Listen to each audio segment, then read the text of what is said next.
Bonjour à toutes. Aujourd'hui, nous allons parler de la confiance en soi et justement comment garder la confiance en soi et avoir de l'assurance. Alors, je vous raconte une petite anecdote me concernant. Quand j'avais 20 ans, je voulais créer mon entreprise et j'avais trouvé une idée lucrative qui pouvait marcher. Faute de mon projet, je me suis alors confiée à des proches qui, logiquement, devaient m'offrir soutien et financement. Et en retour, je n'ai reçu que dérision, rejet vis-à-vis de ce que je présentais, vis-à-vis de la viabilité de mon projet. Je dois vous dire que j'en ai beaucoup souffert quand je manquais alors totalement d'assurance. J'étais encore très fragile par rapport à des choses que j'avais vécues dans mon passé, très lourdes.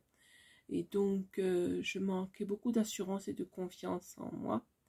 Et du coup, je ne me sentant pas appuyée seule, j'ai renoncé à mon projet. Mais pourtant, quelques mois plus tard, une autre personne a soumis la même idée et l'a portée jusqu'au bout de sa réussite.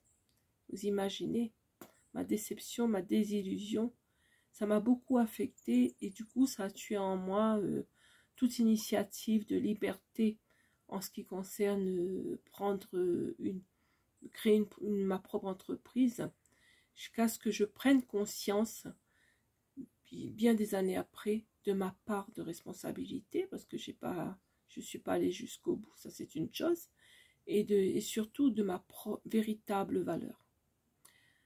Cette histoire vraie, je te la confie pour te parler justement de l'importance de l'assurance et de la confiance en toi quand tu décides de changer ta vie et de réussir. Pour celles qui ne me connaissent pas, je suis Corinne Caponda d'ABC Corinne Conseil et Coaching. Je suis conseillère en communication et coach en mieux-être et j'interviens principalement auprès de femmes qui sont en survivance dans leur vie actuelle et qui souhaitent changer de vie. Je les accompagne sur leur chemin de résilience, de par mes conseils et de par mon expertise. Voilà, je leur donne tous les outils nécessaires pour atteindre leur objectif rêvé. Alors, pour revenir à cela, comment gagner en confiance, comment booster ta confiance en toi, je voudrais te demander si toi aussi, il t'est arrivé de vouloir lancer une idée, mettre en place un projet, changer de direction, quand cela te paraissait le moment aussi, mais ensuite te sentir bloqué, paniquer et finalement renoncer. T'est-il aussi arrivé de ne pas dire ce que tu as à dire, de ne te taire, de ne pas oser donner ton opinion, de ne pas oser dire non, par peur de déplaire, de perdre l'autre, d'être ridicule, voire même considéré comme illégitime? Dans ce cas, cela signifie que tu manques de confiance en toi, en tes capacités, que tu manques d'assurance en ta propre valeur humaine. Or, la confiance en toi est quelque chose qui n'est pas inné, mais qui s'acquiert ou qui se perd avec le contexte des événements vécus et surtout leur impact intérieur sur toi, qu'il soit positif ou négatif pour toi, pour ta vie.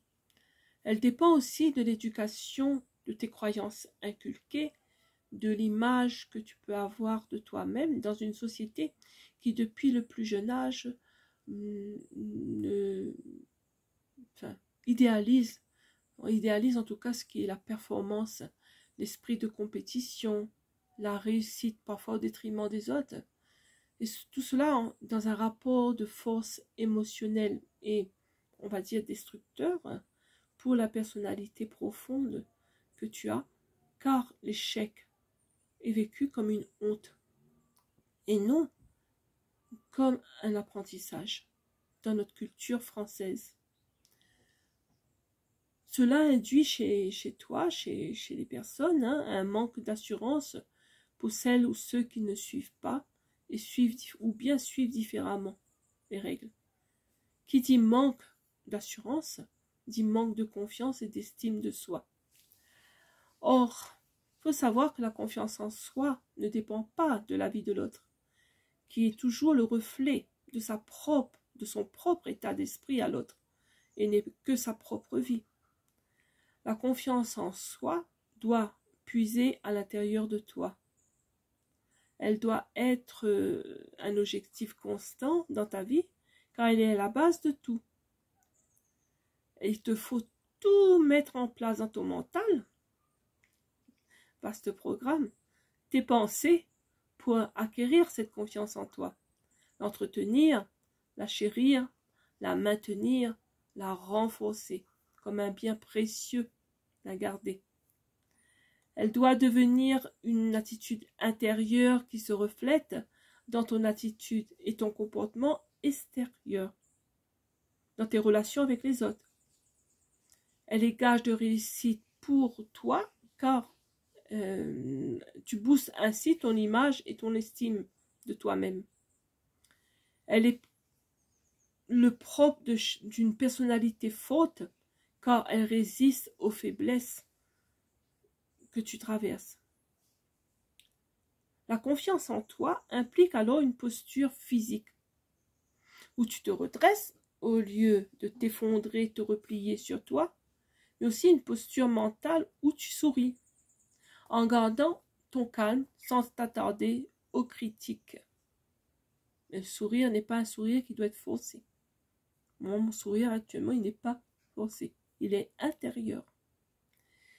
Et il est extérieur. Dis-toi que tu seras jugé par des personnes qui t'envient et qui n'arrivent pas à faire ce que tu fais. Et de ce fait, dénigrent ce qui n'est pas à leur portée. Reste alors la meilleure attitude, reste dans un silence qui pour toi sera salvateur, car il portera du fruit, tout en agissant pour toi, pour ton idée, ton objectif, ta réussite. La confiance en toi, l'estime de toi, implique de prendre conscience de ta valeur pour ce monde, que tu as toutes ces potentialités uniques en toi et rien à envier à autrui. Tu dois réapprendre à t'aimer pour apprendre à être avant de faire, à être avant de créer, avant d'agir et adopter ainsi la meilleure attitude. C'est alors que ta réussite te rendra fier, te rend fier et booste encore plus la confiance et l'estime de soi. Tu en sens plus forte et plus armée du coup, plus apte à agir en te choisissant et en choisissant de garder que ce qui te fait du bien à toi dans ta vie, que ce soit au niveau de ton entourage et au niveau des personnes. Mais alors tu vas me dire, mais comment garder et booster la confiance en soi? Je te répondrai que tout d'abord, en premier, il faut te choisir. Si tu fais passer les autres avant toi, au détriment de ce qui est bien pour toi, pour ton âme, tu perds confiance en toi. Choisis donc choisis-toi et ton projet. Et cela ne signifie pas être égoïste, mais juste prendre soin de toi pour ensuite prendre soin des autres. Deuxièmement, te connaître. Te connais-tu déjà? Sais-tu ce qui te convient à toi? Ce que tu veux vraiment? Quelles sont tes valeurs? Bien te poser et définir ce que tu acceptes et tes limites et t'y tenir fermement. C'est déjà pour toi faire preuve d'assurance. En 3, je te dirais t'améliorer. Faire est mieux que parfait. Donc, améliore-toi sans cesse en agissant pour mieux maîtriser ce que tu n'as pas réussi et en réessayant toujours. S'améliorer, c'est aussi s'instruire, approfondir tes connaissances, découvrir d'autres champs et te sentir alors plus forte et légitime. En 4e point, te congratuler, te féliciter. Quand tu réussis tout, comme quand tu as fait une erreur, il faut te remercier être dans la gratitude, car c'est ainsi que tu apprends à relativiser et à recommencer jusqu'à réussir ton action. T'aimer, qui d'autre que toi va mieux t'aimer? S'aimer n'est pas de l'égoïsme, c'est plutôt prendre soin de soi et s'accepter avec tes faiblesses, tes limites, ton caractère, ta maladresse aussi, et te donner le droit de ne pas être toujours au même niveau de performance et de te tromper, bien sûr. En 6, je te dirais te challenger. Rien de tel que d'affronter un défi, surmonter un challenge pour connaître et repousser tes limites. Et que dire quand tu parviens à le faire, à dépasser celles que tu croyais atteindre, tu es alors plus fier de toi, de ce que tu accomplis, plus sûr de toi, de tes capacités, de ta force intérieure. Un petit exercice que je te propose à faire chaque jour, de poser un défi, une action et t'y tenir. Tu ne finis pas la journée sans avoir réussi cette action. Cela va te booster et t'aider à gagner en assurance, en force et en fierté. Ces quelques pistes t'invitent à réfléchir à ton positionnement intérieur afin de réussir à switcher ce que tu es et vis actuellement avec le manque de confiance en toi et d'assurance pour devenir la personne épanouie et réalisée que tu veux être. Alors, mes amis, vous pouvez liker, commenter et partager cette vidéo et me contacter aussi en DM pour plus d'infos sur ce que je vous propose. À très bientôt pour une prochaine vidéo.